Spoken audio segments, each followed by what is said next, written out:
Pemirsa bulan budiman, mari kita lanjutkan kajian Ramadan. Ada yang online ini. Pada hari ini kita akan membahas tentang batalnya puasa. Namun sebelumnya kita mulai kajian ini dengan baca Fatihah kepada Rasulullah sahabat Abu Bakar. Semoga kita mendapatkan syafaat dari Rasul dan dengan harapan kita menjadi pribadi yang sempurna. Anak kita juga kajian Al-Fatihah.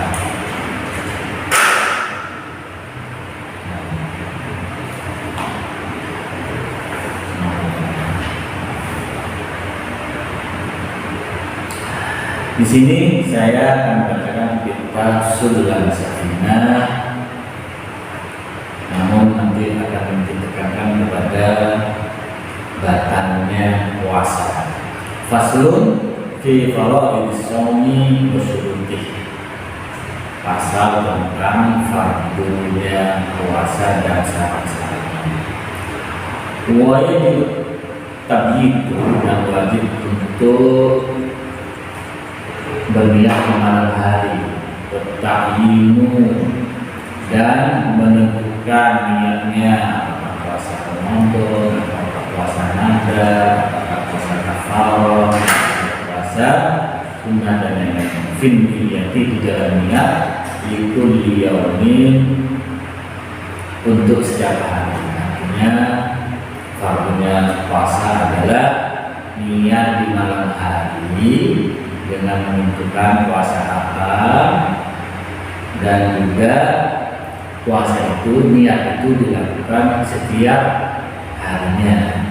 Apabila wal imsaku anil muftirat, dan yang kedua adalah mencegah dari sesuatu yang membatalkan puasa. Dan di sini penjelasan apa itu yang membatalkan puasa. Di antaranya adalah al-jima'u, yaitu jima'.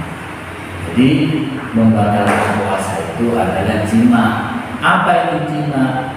Jima' itu adalah memasukkan zakar ke dalam farji. Itu. Jadi memasukkan zakar ke dalam farjinya perempuan itu ada batasnya. Memasuk itu sampai batas, batas helm itu, kalau ada itu wajib. Kalau hanya ujungnya maka tidak wajib. Itu yang makanya di sini disebutkan alladzi yujidul uslah, yaitu jima itu yang dikatakan jima adalah bertemunya dua kemaluan laki perempuan yang mewajibkan mandi. Jadi ketika alat vital laki-laki dan perempuan bertemu sampai batas wajib mandi, itu batal puasanya. Dan selanjutnya wa inzalul mani, dan keluar mani bil istimna'i, dengan bersenang-senang.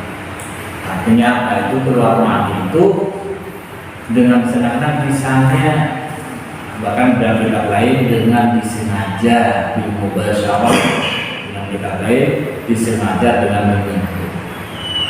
Misalnya keluar mani tanpa menyentuh, maka itu tidak membatalkan puasa. Apa contohnya? Contohnya ada seorang yang syahwatnya tinggi, melihat kucing kawin, kok merangsang terus keluar mani misalnya tanpa menyentuh, maka buat puasanya nggak batal. Atau berpikir dia itu menghayal, saking kuatnya hayalannya, maka dia keluar mani misalnya, ya maka puasanya nggak batal karena tidak menyentuh.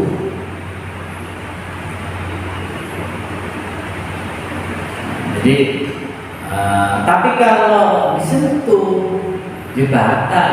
Maka di sini disebutkan au bil mubasyarati walau bila qasdil inzal, batal puasanya. Maksudnya apa? Atau menyentuh alat kita.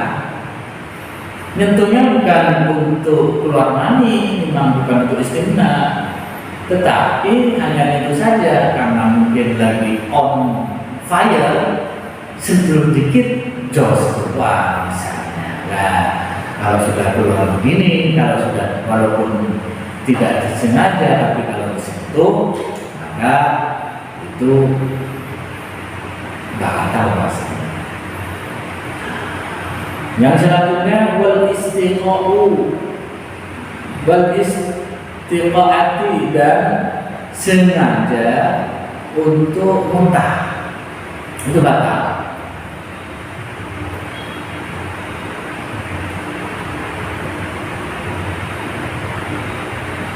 Jadi sengaja untuk muntah itu batal. Dia mungkin cara, saya nggak tahu gimana cara, mungkin dengan cara memasukkan tangan ke tenggorokan sampai muntah barangkali.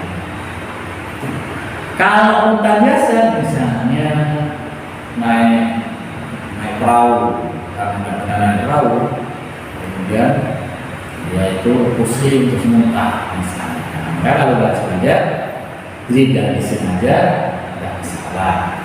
Yang disengaja itu yang membatalkan puasa adalah muntah yang disengaja. Waridati dan muntah. Nah, muntah ini sudah jelas. Muntah itu baik itu muntah dengan perbuatan. Apa itu contohnya muntah perbuatan? Orang sujud pada orang pada asnam itu bisa, tidak boleh muntah dengan perbuatan. Sujud pada matahari atau muntah itikad. Contoh muntah itikad misalnya menyamakan Tuhan kita, Tuhan orang Islam dengan Tuhannya orang Kristen. Itu muntah itikad. Kenapa kok menjadi muntah? Karena konsep Tuhan orang Kristen itu berbeda dengan konsep Tuhan Islam. Kalau konsep Tuhan Islam adalah Qul huwallahu ahad, Allah Maha Esa. Namun dalam konsep Tuhan orangnya Kristen itu Trinitas. Jadi ada Tuhan, katanya substansinya satu, perbuatannya tiga.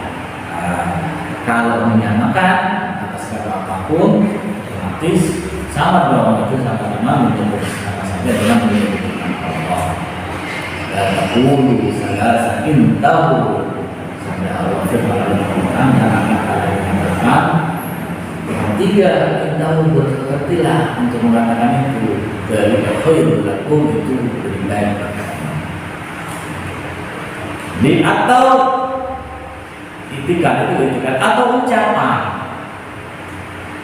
Misalnya apa itu bukan secara ucapan, mengatakan orang itu sebagai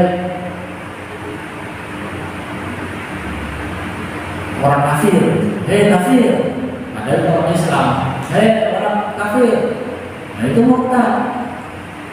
Kalau itu melihat bahwa orang tidak punya agama, atau orang ateis, orang ateis, tidak murtad yang mengatakan itu. Dan ketika orang mengatakan ateis dengan niat bahwa dia memang tidak punya agama, atau mengatakan dia kafir dengan itikad bahwa orang yang menjadi objek omongan kita itu adalah orang yang tidak beragama, orang yang tidak beragama Islam, ya bukan kita. Ketika mengatakan itu, ya puasanya batal. Wa an dukhul li ainin jawfan,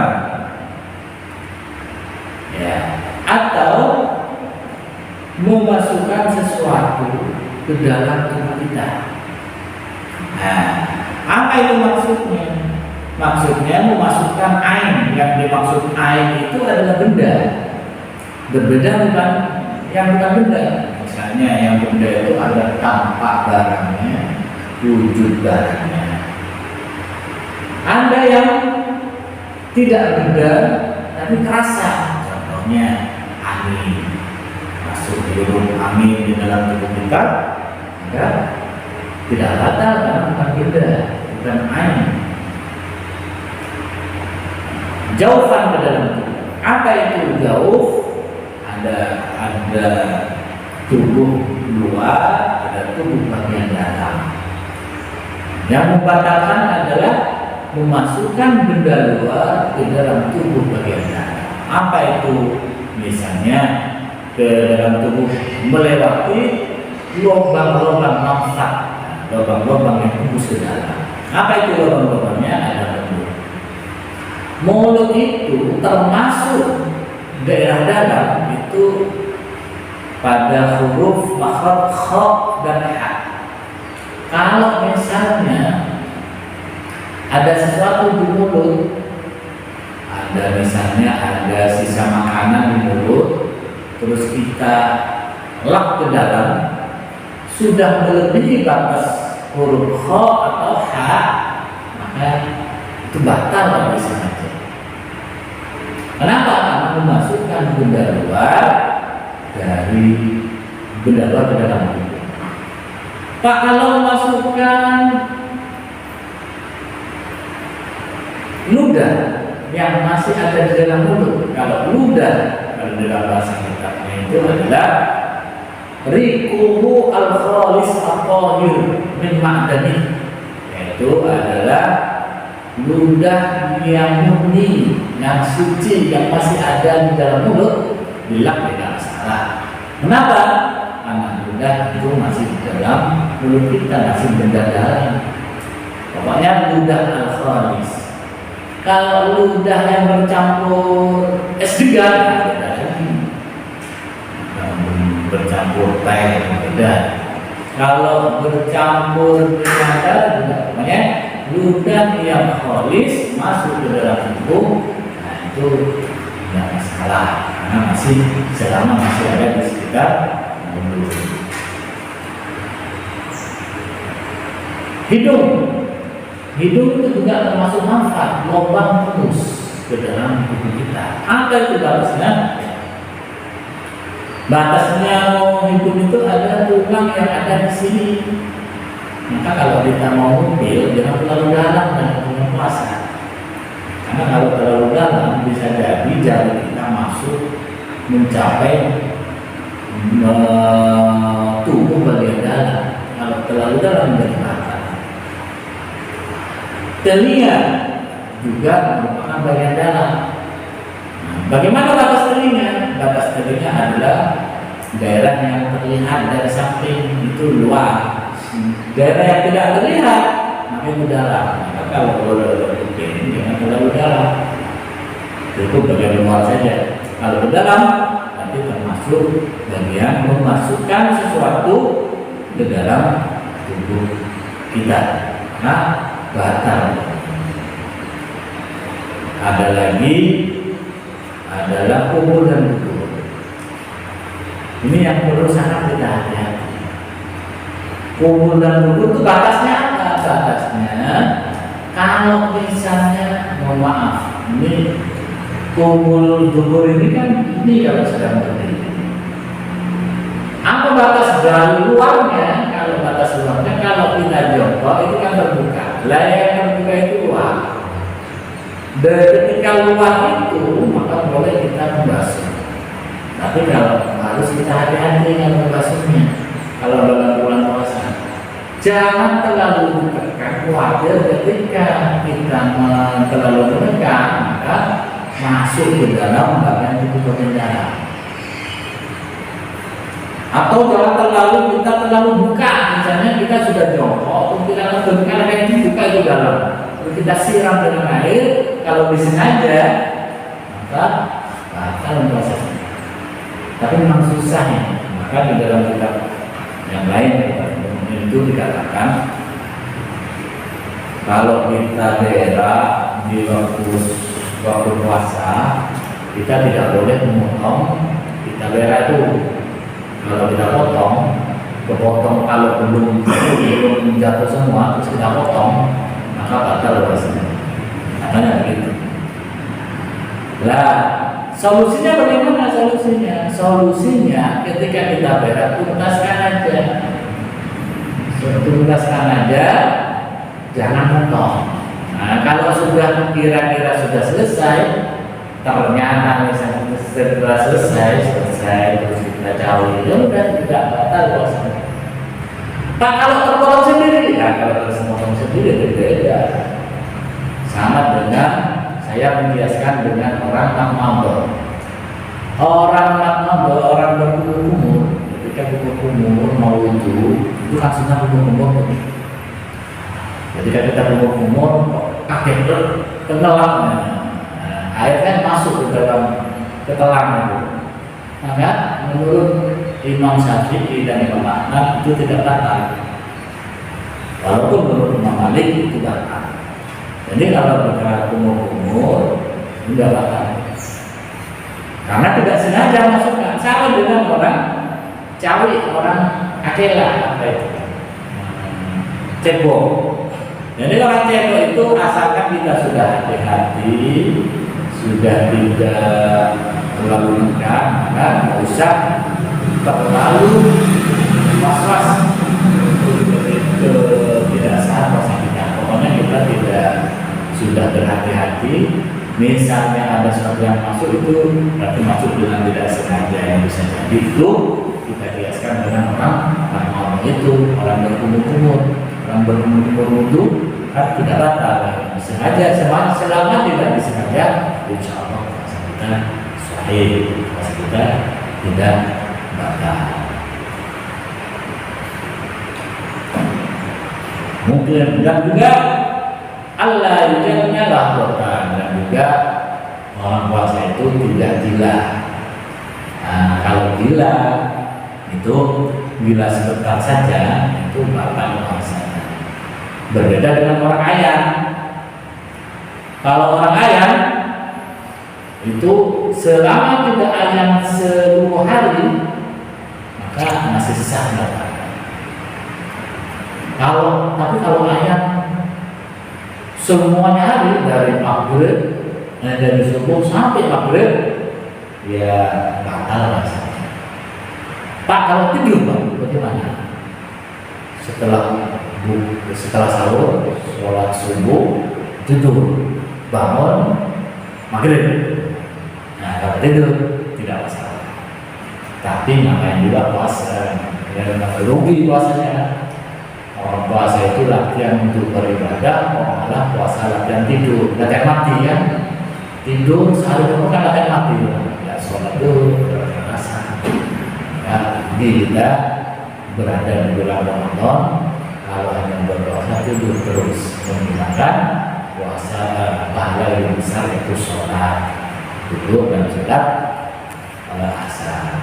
Jadi dunia saya sampaikan, apabila ada salah untuk tidak diikuti, dan itu murni ketidaktahuan saya. Apabila yang benar,